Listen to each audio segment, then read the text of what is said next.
C'est une espèce protégée qui donne du fil à retordre aux agriculteurs. Le castor conquiert chaque année de nouveaux territoires. Près de 15 000 km de cours d'eau sont désormais colonisés par ce rongeur.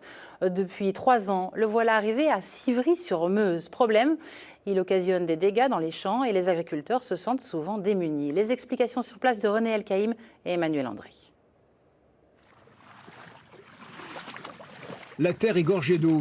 On pourrait se croire dans une rizière. Seulement voilà, nous ne sommes pas dans une région tropicale, mais dans le département de la Meuse.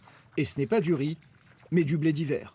Suite à l'arrivée des castors depuis 3 ans, les castors commencent à fonder des barrages et puis ils empêchent, ça fait monter les eaux. Et puis on a les champs qui commencent à être inondés un peu partout, tout autour du village, et autour des huttes. J'ai 110 hectares à Civry-sur-Meuse. Et j'ai 35 hectares sous l'eau. On est 6-7 agriculteurs dans le même problème. Ici, filmé de nuit, on voit le castor à l'œuvre en train d'ériger un barrage. L'animal qui avait quasiment disparu de France au début du XXe siècle a recommencé à coloniser les cours d'eau.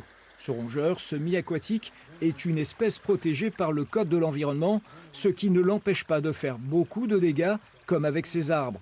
Agriculteurs et maires de la commune se sentent impuissants. Ce que l'État veut, c'est préserver l'habitat du castor. Et nous, à nous débrouiller pour maintenir notre revenu. Il va faire déjà 2 préfets qui sont sur cette histoire, et puis ça n'aboutit pas non plus, Donc là, nous, au point de vue commune elle-même, notre préjudice, c'est qu'à cause des barrages, l'eau ne s'évacue pas. Ça nous fait remonter nos eaux de tout à l'égout en pression, qui montent dans nos canalisations, qui ensablent tout, et avec les porte-pluies qu'il y a, ça ne part pas, Aujourd'hui, les agriculteurs demandent à ce que l'État trouve très rapidement une solution à leurs problèmes. Ils réclament une indemnisation pour le préjudice subi et un transfert des castors sur d'autres sites où ils ne causeront plus de dégâts aux champs cultivés. Affaire à suivre.